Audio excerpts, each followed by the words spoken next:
Precisando desta mensagem vinda da parte de Deus para um tempo de corrupção, um tempo difícil que a nação estava passando. Bendito é o nome do Senhor nosso Deus. O profeta passou aqui por algumas advertências e nós acompanhamos nas doutrinas. Nós acompanhamos aqui ao longo desses dias, aleluia, o profeta se posicionando, louvado seja o nome do Senhor, contra, aleluia, aquela forma de adoração que não era verdadeira. Nós acompanhamos aqui o profeta se levantando para pregar, aleluia, contra o adultério. Nós acompanhamos aqui, aleluia, o profeta se levantando para anunciar aquele povo que Jesus apareceria para purificar aquele povo, para que aquele povo tivesse algo para entregar ao Senhor. Louvado seja o nome de Jesus. E na última doutrina nós falamos também, glória a Deus, sobre esta vinda, alertando as pessoas que estavam com as suas fés declinadas, ou seja, sendo atacada a crença acerca da volta de Jesus. O profeta agora está aqui dizendo, aleluia, porque eis que aquele dia vem. Eu quero te pedir que você fique com a sua Bíblia aberta, se você puder e quiser. Lá nós iremos caminhar um pouco na palavra de Deus, para nós encontrarmos as referências aqui em nome de Jesus. Porém, naquele dia, diz o profeta, ele vem ardendo como fogo, ou como forno. A referência aqui como forno, nós já ouvimos uma referência acerca desta vinda. A referência está em capítulo 3, e o versículo de número 2. Louvado seja o nome do Senhor. Qual a diferença dessa referência? A primeira referência que o profeta está dizendo, está falando de uma lapidação. Ele está falando que Jesus voltaria, glória a Deus, e limparia o seu povo. Ele está falando ali que era como fogo do ourives, ou seja, que ele purifica o ouro. Louvado seja o nome de Jesus. Ele está falando de instrução. Aleluia, Jesus apareceria e ele diz, quem vai suportar quando ele vier? Porque ele não vai ser conivente com os erros de ninguém. Ele não vai compactuar com os erros da nação. Ele não vai compactuar com os erros dos sacerdotes. Quem vai subsistir quando ele aparecer? Porque todos estão esperando, e a gente sempre espera que alguém bata a mão nas nossas costas e diga, eu te apoio. Mas quando aparece alguém que confronta-nos a mudar, a gente já acha que aquela pessoa não é tão boa para conosco. Então o profeta alerta e diz, olha, quem vai subsistir quando ele aparecer? Porque ele vai ser como um fogo, ele vai purificar. Oh glória! Aleluia! Aleluia! E nós vamos ver isso aqui acontecendo, a gente vai caminhar um pouquinho, como eu falei. Glória a Deus, capítulo 3, versículo 2, nós vimos aqui de Malaquias, você pode conferir aí. E esse fogo aqui que está referido na parte B, ele vai falar que é como se fosse fogo de ourives, né? Louvado seja o nome do Senhor. Ele está falando do verbo. Ele está falando do verbo que iria se encarnar. Ele está falando de Jesus. Ele está falando de um tempo em que Jesus iria purificar agora os sacerdotes que antes não tinham uma conduta para com Deus. Louvado seja o nome do Senhor. Não é só esta vez que a Bíblia se refere à sua própria palavra ou ao seu próprio conteúdo como fogo. Vamos ver Jeremias, capítulo de número 23. Jeremias, capítulo de número 23. Vamos lá, para nós vermos a referência. Capítulo 23. Quem encontrou? Aleluia. Glória a Deus. Versículo 29. Quem encontrou pode ler, por gentileza. Alguém encontrou? Vou ler aqui. Não é a minha palavra como fogo? Vamos lá. Não é a minha palavra como fogo, diz o Senhor. A palavra, meus irmãos, ela vem e ela começa a arder. Ela começa a queimar. Era isso que o profeta estava dizendo. Quando ele vier, a palavra dele vai ser como chama. Ela vai começar a queimar tudo aquilo que não agrada a Deus. Oh, glória a Deus. Eu lembro que quando Jesus estava pregando para 2 discípulos no caminho de Emaús, e o coração deles estava em chamas, ardendo. Oh glória! Ei, como é bom quando o nosso coração começa a inflamar. pelo fogo da palavra de Deus, porque ela começa a consumir aquilo que não agrada a Deus, oh glória. Ela começa a trazer para nós o entendimento que precisamos mudar de vida, mudar nossa história, mudar nossa conduta, mudar nossa fala, oh glória a Deus. Isso é o fogo da palavra, ela começa a queimar, porque tem coisas que tem um conteúdo rasteiro, tem um conteúdo terreno, não é eterno. Então quando a palavra vem, ela repudia, ela queima, ela bota para fora, aleluia. Isso é pessoal, é no nosso coração. É o Espírito de Deus que começa a fazer isso através da sua palavra. Ela começa a queimar e arder em nossos corações. Nós começamos a dizer, eu preciso mudar essa minha maneira de conduta. Isso é a palavra quem causa em nossos corações. O Evangelho de João, capítulo 17, o versículo 17, Jesus disse assim, que dá o mesmo sentido de purificar. Santifica-os na verdade, a tua palavra é a verdade. Nós estamos falando aqui de um processo que a palavra de Deus causa em nossas vidas. Que processo é esse? É um processo que nos deixa, aleluia, aptos a chegar na presença de Deus. Aleluia. O Evangelho de João, para nós entendermos e para nós darmos aqui um sentido melhor, ele diz, capítulo 15, versículo 13, Jesus disse, vós já estáis limpos pela palavra que eu vos tenho pregado, a palavra não nos limpa. Oh, aleluia! Oh, glória a Deus! Aleluia! Nossa adoração hoje sobe, meus irmãos, porque estamos limpos pela palavra que estamos nos alimentando. Você sabe por que muitas pessoas estão vivendo um cristianismo de dupla face? É porque elas não estão se alimentando da sã palavra de Deus. Elas não estão vivendo uma palavra que vem do céu, porque a palavra de Deus não leva o homem a cometer erros, meus irmãos. Aleluia. Quando nós colocamos a palavra de Deus em nossas vidas, ela nos direciona para bons locais. Aleluia. E o que nós encontramos hoje é essa dupla face em muitas pessoas. A gente não consegue mais ver por muito tempo, não consegue mais confiar numa pessoa muito tempo, porque a gente não sabe mais quem é ninguém. Porque as pessoas hoje estão repudiando a palavra de Deus, mas todos aqueles que recebem a palavra de Deus, aleluia, eles são como o sol da justiça, oh glória a Deus, não há trevas, não há trevas, não há trevas, oh glória, aleluia.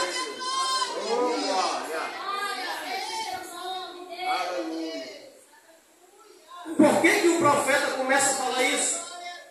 Porque essa purificação iria trazer incômodo para muita gente. Os apóstolos eles continuaram dando esta mensagem, eles continuaram falando esta mensagem.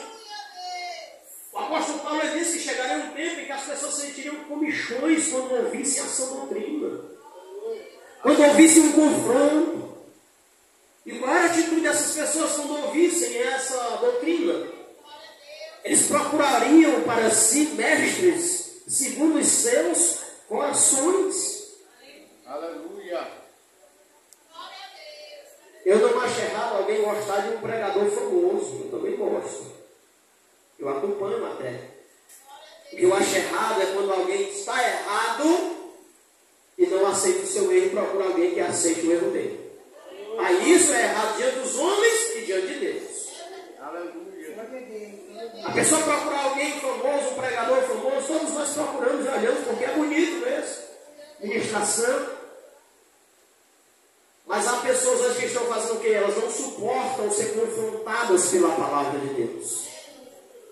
E aí elas abandonam a sã doutrina e procuram mestres segundo os seus corações. Longe de nós, meus irmãos, não aceitarmos uma palavra vinda da parte de Deus para a correção do nosso caráter. Longe de nós não aceitarmos uma palavra que vem da sã doutrina aos nossos corações. Aleluia, desviando o nosso coração da presença de Deus. Oh glória a Jesus. Louvado seja o nome do Senhor. Vamos continuar aqui em Malaquias. Essa palavra fogo vai falar disso. No primeiro estágio, né? Nós estamos aqui olhando para o primeiro estágio. Porém, nessa parte agora é diferente. Ele não está falando mais, aleluia, daquele fogo que iria trazer essa purificação. Essa segunda palavra aqui, no capítulo 4, que ele diz, olha, e ele, aquele dia virá ardendo como um forno. Ele vai dizer que naquele dia, aleluia, há uma referência que o servo de Deus, pelo Espírito Santo, lê, inclusive está anotado aqui no meu caderno. Eu fiquei muito feliz quando ele fez a referência bíblica aqui na leitura, porque o Espírito testificou a doutrina, falando justamente que os céus, aleluia, e a terra se desfarão em chamas. Aleluia. Esse dia aqui, o dia do Senhor, que é que ele está falando aqui no capítulo 4. Aquele dia em que a palavra já veio para nos purificar, já veio, oh glória. O que ele está falando aqui agora é um sentido escatológico. Ele está apontando para o futuro. Ele está dizendo, olha, aleluia, louvado seja o nome do Senhor. Vai vir este dia agora, depois, aleluia. Então nós vamos ver aqui, meus irmãos, que todos eles, os profetas, falaram sobre o dia do Senhor. Os apóstolos falaram sobre o dia do Senhor. Que é justamente a referência onde o meu amado irmão fez a leitura nessa noite. Ali está a declaração do profeta acerca de qual será e como será aquele dia. Quem vai querer estar naquele dia aqui? Tem alguém? Não, né? Aquele dia será um dia de tormento. Aleluia. Mas quem foi purificado naquele dia não vai estar lá, porque aquele fogo vai destruir toda a palha. Oh, glória a Deus, hein? Quem tem os pés firmados está sobre a rocha, está sobre a palavra, está firmado, está sendo purificado a cada dia, está no processo. Oh, glória a Deus. Para não sofrer aquele dia. Nós vamos ver isso. Mas quem é o público-alvo, irmãos? A Bíblia especifica que o público-alvo. Quem estará lá naquele dia? Para quem este dia vai alcançar? A Bíblia diz aqui, capítulo 4, versículo 1. Ele diz, todos os soberbos. Ó, todos os soberbos. O primeiro público-alvo aqui, que a Bíblia descreve que este dia está reservado, é os soberbos. E o que é, meus irmãos? Aleluia, a soberba. Eu notei aqui dois adjetivos aqui. Arrogante. O adjetivo da soberba é a arrogância. Orgulhoso. Segundo adjetivo, magnífico. Majestoso. Isso aqui é no dicionário, né? A gente vai estudando, olha no dicionário de português. Isso aqui é o sentido de uma pessoa soberba, ou dos soberbos. O interessante aqui, meus irmãos, é que a gente vai entender que alguém chegou a um nível que desconsidera, desvaloriza. E aí eu encontrei aqui o Salmo 19, o salmista Davi. Se você quiser abrir a referência, o Salmo 19 e o versículo 13. O salmista Davi está preocupado porque ele diz, Senhor, não deixa que a soberba se assenhoreie de mim. Quem era o salmista Davi? Homem guerreiro, homem valente, alguém que estava em um patamar acima de todos. Você percebeu que o risco que alguém está, ou quando alguém assume uma posição acima de alguém, de outra pessoa, corre-se esse risco, porque a soberba ela não é algo que nós temos dentro de nós, ela é despertada. Ela é um mal que aflora. Ela é um mal que ela só aflora quando a gente não consegue entender o que é o oposto da soberba. Então o salmista Davi está preocupado e diz, Senhor, não permita, não deixe que a soberba se assenhorie. Aleluia. O meu coração, tome o meu coração. Nós vamos ver o que é que o salmista diz mais. Também da soberba, guarda o teu servo. Olha aí. Para que se não se assenhorie de mim, então serei sincero e ficarei limpo de grande transgressão. Olha, o que é interessante observarmos, meus irmãos?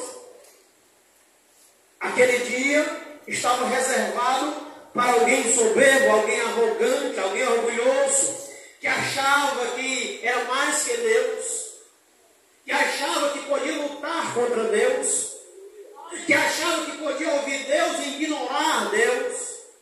Aleluia. Quantas vezes nós encontramos alguém texto dizia: Ele não está entre nós, Ele não nos ouve.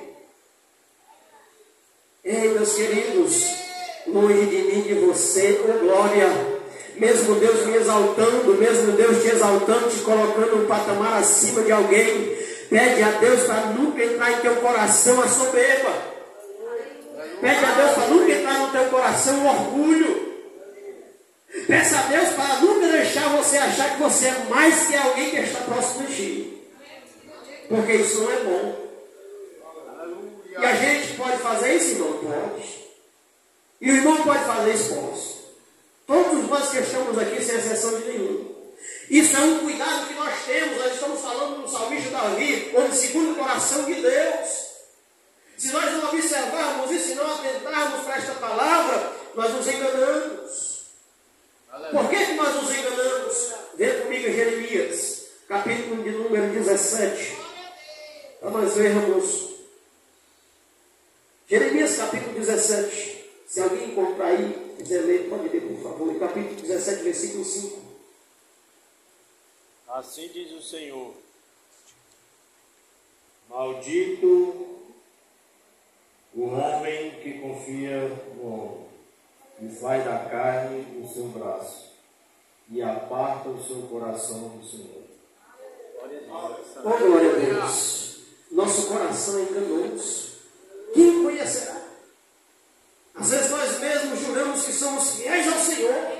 Daqui a pouco a gente está errando, querendo desistir, querendo abandonar a obra, querendo parar. A gente está às vezes metendo a perna em alguém. Às vezes a gente está menosprezando alguém. É o nosso coração, é nós, isso é nós mesmos, nós seres humanos. O cuidado que nós devemos ter conosco é muito grande, meus queridos irmãos. Oh glória, porque aquele dia virá, aleluia, e nenhum de nós que estamos sendo lavados pela palavra de Deus é para estar lá naquele dia. Aquele dia está reservado para soberbos. Nós não somos soberbos, oh glória. Aleluia. Nós somos santos na presença de Deus, aleluia. Nós temos o Espírito Santo, oh glória. Nós amamos uns aos outros, aleluia. Essa é a igreja de Jesus, essa é a igreja de Cristo. Aleluia! Oh, glória a Jesus! Aleluia! Davi, irmãos, ele sabe que uma pessoa soberba ou orgulhosa, ele está próximo à queda. Ele escreve alguns salmos e provérbios, por exemplo, já aqui de Salomão, claro, 16, 18, que a soberba, ela precede a queda de alguém. Eu não sei você, mas se eu fosse testemunhar algumas pessoas que eu já conheci, que se soberbeceram e que caíram. E elas estão lá hoje e não conseguem se levantar. Eu conheço pessoas, meus irmãos, que elas entram dentro do templo, elas choram mesmo assim, mas quando a palavra começa a ser ministrada, elas não conseguem ficar. Tamanho foi a transgressão que a soberba proporcionou. Quem não lembra aqui, 2 Crônicas, capítulo 26, o rei Uzias se soberbeceu tanto, achou que era tanta coisa, que tomou o lugar dos sacerdotes e quis oferecer na presença de Deus o holocausto. E quando ele entrou lá, o sacerdote: sai daí, porque ele não é seu lugar. E ele teimou e disse: eu posso fazer o que eu quiser, que eu sou o rei, quem manda aqui sou eu. Aleluia. Aí quando ele entra lá para oferecer, Deus o fere com lepra na hora. Aleluia. Porque com Deus, meus irmãos, a gente não pode fazer assim. A gente não pode fazer assim com Deus, a gente faz assim com alguém, ainda não é do agrado de Deus. Imagine fazer com Deus, ô glória. Ele achou que poderia fazer isso, mas quando ele foi lá, que ele entrou, que ele botou o pé dele lá, Deus feriu ele com uma lepra feroz, e ele acabou seus últimos dias separado, morrendo num leprosário. Longe de mim, de você, um coração que se deixe levar por isso, pois aquele lugar não está reservado para mim nem para você. Ele nos veio para nos tirar debaixo da ira futura. Louvado seja o nome de Jesus. Aleluia. Vamos para Tiago. Por isso, Deus resista. Tiago, já para nós aqui encerrarmos essa primeira parte. Tiago, capítulo 4. Aleluia. Pode continuar, irmãos. Tiago, capítulo 4.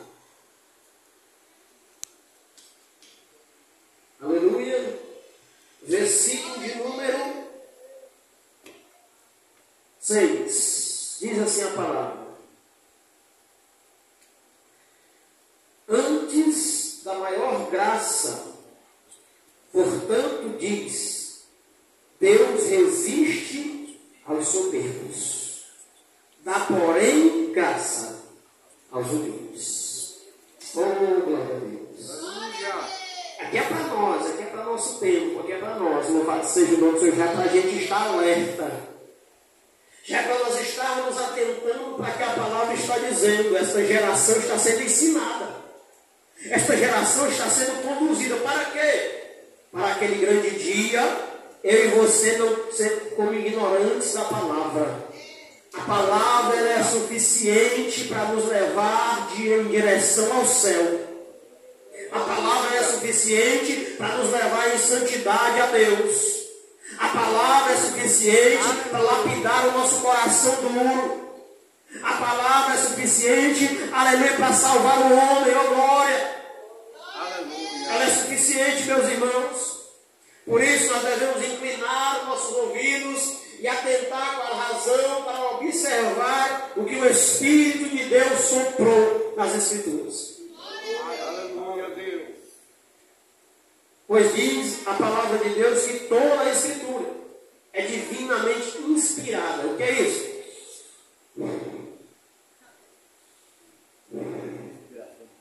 Soprada por Deus. Foi o Espírito de Deus quem soprou para que aqueles homens escrevessem: louvado seja o nome de Jesus. Portanto, observarmos a palavra é de extrema sabedoria. Glória a Deus. O próprio Tiago diz que aquele que observa a palavra e não pratica é semelhante a alguém que se olha no espelho. E quando sai da frente do espelho, já esquece como é a sua face. Agora, bem pouquinho tempo, eu pensava que eu era novo ainda, aí eu já estou mais consciente. Aí eu olhava no espelho e falava: estou velho demais, rapaz, olha aqui. A nossa mente nos engana, sim ou não? Os nossos olhos, sem o espelho, a gente não se vê. E a gente tem a falsa impressão que a gente pode ir subir as árvores, a gente pode pular muito, que a gente pode pular de alto, é tudo engano. Se você pular, você quebra logo o joelho. Eu não pulei, sou novo ainda, pulei. Quando eu caí embaixo, parece que o joelho ia se embora. Por quê? Porque se a gente não viver a palavra, é engano. Fora da palavra só tem engano. Fora da palavra não tem verdade. É por isso que o São Tiago diz: se o homem não praticar, é semelhante a alguém que se olha no espelho. E depois que ele sair, ele se esquece do que ele viu. Portanto, nós precisamos observar esta palavra. Tu quer ver tu entrar num culto alegre, regozijante, oh glória. Hoje nós não estamos nesse ritmo aqui, porque hoje é um culto de doutrina. Mas tem cultos que a gente está entregue para adoração, a gente abre o coração e a gente vai e deixa Deus levar. E tem outro que fala em língua, tem outro que já profetiza, e tem outro que dorme, e tem outro que fala, mas dá certo. Porém, se nós não olharmos para a palavra, não adianta nada. Aleluia. Ou nós vivemos a sã doutrina, a sã palavra de Deus, ou nós não iremos fazer mais diferença neste mundo lá fora. Aleluia. Por conta das muitas denominações, as muitas doutrinas, os muitos enganos que tem lá fora. Você vê que hoje nós estamos vivendo uma coisa terrível de manter o povo na igreja. Por quê? Porque não está tendo mais cultos. É show. Aleluia. É show. E aí nós temos aquela sensação que se sentar aí e ouvir a palavra já não é mais tão agradável. Aleluia. E eu me preocupo com isso. A gente precisa voltar a amar a palavra. A gente precisa voltar a se sentar no nosso lar, abrir a Bíblia Sagrada e mastigar ela. Quando você come aquela fruta que você gosta, ou aquele pedaço de carne que você gosta, você fica mastigando ali, e aí você mastiga bem muito. Assim deve ser a palavra. Aleluia. A doutrina nós temos que analisar. Por quê, meus irmãos? Porque eu estou dando não. É porque a doutrina é um ensinamento que vem do coração de Deus para a sua igreja. Aleluia. Por que a doutrina hoje é tão atacada pelo inimigo? Porque a doutrina é a única que traz razão ao crente. cultos com mais movimento, não traz tanto conteúdo hoje. Você chama-se um pregador de elite, lá do Gideão, ele vem para cá e enche a casa. O culto foi uma bênção, mas não houve mudança, não houve transformação. Aleluia. Porque quem faz isso é a sã doutrina. Vem do coração de Deus para o nosso coração, louvado seja o nome do Senhor. Segunda pessoa que essa palavra vem é os que fazem impiedade. Vamos ver aqui, Malaquias. Os que cometem impiedade, ou seja, os ímpios, né? Estamos falando de uma geração de judeus. Primeiro que vieram os soberbos e todos os que cometem impiedade. O que é impiedade? Desumanidade, insensibilidade. Eu fico às vezes olhando algumas coisas que estão acontecendo no nosso país agora. E tem gente que mata tanta gente, está com as mãos tão cheias de sangue, mas você não vê dando tiro em ninguém. Mas ele é responsável por tanta morte do nosso país. Isso é impiedade. Responsável por muito sangue derramado no nosso país. É o desprezo do sagrado. Isso é impiedade. Quando eu desprezo o sagrado, eu me torno uma pessoa impiedosa. Por quê? Porque não há mais temor de Deus. A palavra de Deus falou, eu senti que o Espírito testifica conosco, e eu não tive temor da palavra do Senhor. Aleluia. Nós vamos ver aqui que esta pessoa, esta é a segunda pessoa, o apóstolo Paulo, lá em Romanos capítulo 1, você vai encontrar ele dizendo que a ira de Deus, capítulo 1, versículo 8, a ira de Deus se manifesta contra toda impiedade e injustiça que os homens praticaram. O que o apóstolo está dizendo aqui é a mesma coisa que o profeta falou. Aquele dia ele vem ardendo e essas pessoas vão pagar o preço. Ei, meus irmãos, tem muita gente lá fora que está só esperando o cobrador chegar e ó, eu vim cobrar. Gente, a sua mão assim nessa noite, em nome de Jesus, eu quero professar sobre a tua vida. Glória. Você que está aqui não tem dívida alguma, porque você é justificado. Ô glória, Jesus te justificou. Aleluia! Mas tem gente que está esperando o cobrador. Tem gente que está esperando para chegar um cobradorzinho, bater na porta e dizer, eu vim cobrar. Glória a Deus. Aleluia. Por isso, meus irmãos, nós devemos estar atentos. E a impiedade, irmãos, ela é produzida, interessante, com falar. Com falar, sim. Nós devemos ter muito cuidado, irmãos, com os falatórios. O maior erro que a igreja cai hoje é nos falatórios. Vamos ver. 2 Timóteo. 2 Timóteo, capítulo de número 2, versículo 16.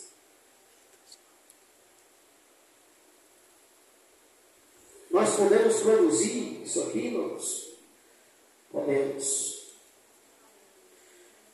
Diz assim a palavra, 2 Timóteo, capítulo de número 2, e o versículo 16.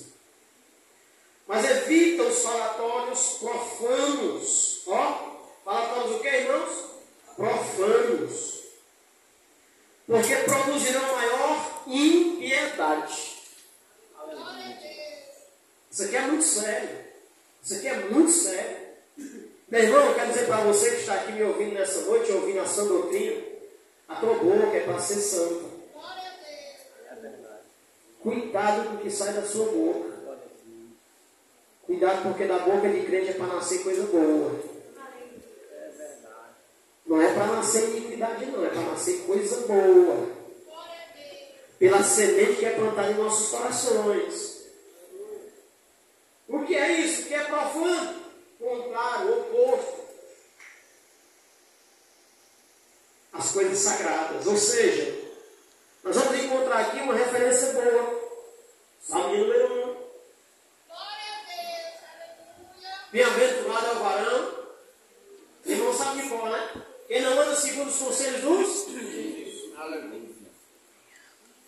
Jesus chega aqui e dá um conselho, o irmão deixa de vir ouvir um ancião.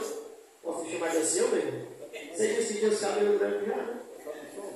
Não é velho, né? Ancião é para o outro. Deixa de vir procurar o ancião para um conselho, um homem de Deus que está no altar há muitos anos, que tem referência, que tem testemunho, e pega o ímpio lá fora para falar da igreja, para falar da irmã, para falar do irmão. Sangue de Jesus tem poder. Está fazendo, cometendo um equívoco enorme. Mas infelizmente nós sabemos que é uma realidade. Eu estou dizendo para os irmãos que estão aqui, nós estamos pregando uma palavra. Mas essa palavra ela vem de encontro a todos nós que estamos aqui nessa noite. Nós não podemos nem participar desses momentos. Porque nós temos que entender qual é o Deus que nós estamos servindo. Nós não estamos servindo um Deus morto, irmãos, que não requer as coisas. Não. Aleluia. Bem-aventurado o varão que não anda, ou seja, a conduta dele não é segundo o conselho ímpio. Não se assenta na roda de escarnecedor. Aquele camarada que começa, aí ele começa a falar mal. Outro dia eu fui fazer um alinhamento no meu carro e chegou um irmão do nosso ministério e começou a descer a taca no. E eu comecei a me arrupiar, eu digo, meu Deus, esse espírito não é de Deus, não. Aleluia. Produzindo iniquidade, irmãos. Produzindo impiedade, porque os ímpios olham para isso e que eles vão escarnecer de quem? Da igreja. Aleluia. Eles vão escarnecer no caminho. Portanto, meus amados irmãos, bem-aventurado agora quem não anda segundo o conselho dos ímpios, não se detém em caminho dos pecadores e não se assenta na roda dos seus escarnecedores. É uma referência doutrinária muito importante. Porque todos nós queremos ficar com o versículo 3, né? Pois será como a árvore plantada junto à ribeira de água. Oh, glória. Versículo 5, versículo 3, né? Antes de eu fazer tal lei do Senhor aí, essa parte vai para a parte da bênção, né? Será como uma árvore plantada junto à ribeira de águas. Seu fruto dará no tempo certo. A gente se esquece da parte doutrinária que a gente tem que fazer nas nossas vidas. Portanto, nós vamos observar a palavra nessa noite, aleluia, acerca dessa palavra gloriosa. E ele começa a dizer então que quem está dentro deste alinhamento, deste quadro, vai receber uma bênção, né? Porque o sol da justiça brilhará sobre a pessoa. Aleluia. Interessante que para quem ouve a palavra e teme, vai nascer luz. Vai iluminar o teu coração, vai iluminar a tua conduta, vai iluminar o teu momento. Já para quem não, começa a andar em trevas. E interessante que Jesus falou isso. Quem vem após mim, não anda aí.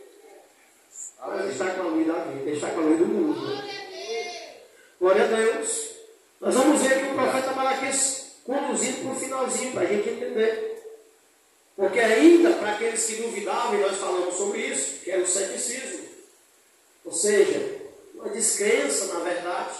Ele vai enfatizar essa vinda. E ele vai dizer, mas ele vai mandar outro sinal. Nós tratamos sobre isso. Ele fala aqui do sinal do profeta Elias, que foi um profeta notório em Israel. O profeta Elias converteu a Deus muita gente através da sua mensagem e da sua coragem de falar a verdade. Porque se tem algo que a gente pode se conduzir é sobre a verdade. Nada pode contra a verdade. Aleluia. Ele diz, olha, virá o profeta Elias naqueles dias, antes que ele veja o grande dia do Senhor. Aí vem João Batista. Que eles olham para João Batista e dizem, esse daí é o profeta Elias, ele vem na virtude do profeta Elias. João Batista começa a pregar uma mensagem de arrependimento. Glória a Deus, louvado seja o nome do Senhor. E o dia que Jesus se cumpre, porque ele vem, ele aparece, como nós falamos, e começa a fazer a primeira purificação do capítulo 3. E agora a igreja que está aqui está esperando um arrebatamento. Porque ele vai vir agora, depois como fogo, e vai consumir toda a palha. Essa segunda vinda do capítulo 4 aqui, esse fogo, esse dia que vem ardendo, com glória, já se refere à escatologia da segunda vinda de Cristo. A primeira vinda ele já veio, já purificou o tempo, ele já nos purificou com a sua palavra. Agora o profeta termina dizendo, olha, naqueles dias, nos nossos dias, Jesus está aqui convertendo o coração dos pais aos filhos. Porque primeiro foi o ministério do profeta João Batista. E agora Jesus entra em cena. Ele diz agora ele vai vir preparar o caminho claro. Jesus vem e entra, a gente sabe que Jesus chegou. Fez tudo o que tinha para fazer. E agora nós estamos esperando esta segunda, onde ele vai nos tirar.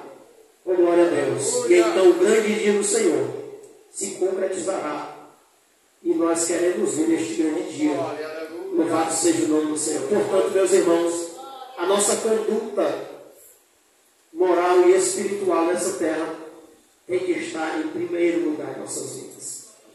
Nós devemos entender a grandeza do Deus ao qual nós servimos. Ele diz assim, que ele termina o livro profético com uma palavra dura, né, irmãos? Uma palavra que ninguém gosta de ouvir. Quem é que gosta? Uma palavra de maldição. Para que eu não fira a terra com maldição. Nós encerramos esse último livro do Antigo Testamento, o livro de Malaquias, esta palavra. Interessante que o último livro de Apocalipse, eu quero me chamar para você ir lá no livro. Nós terminamos aí a última frase do último livro, é maldição, não é? Vamos lá para Apocalipse. O último livro e o último capítulo também, e o último versículo.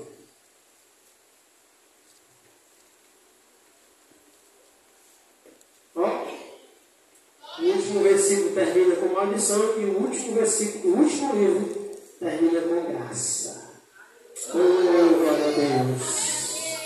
Oh, glória a Deus! A graça de nosso Senhor Jesus Cristo seja com todos vós. Aleluia! Amém! Glória a Deus! Receba essa palavra. Viva a palavra de Deus. Coloque no seu coração. Guarde ela no seu coração. Capítulo 22, versículo 21 de Apocalipse. Viu que essa é a referência?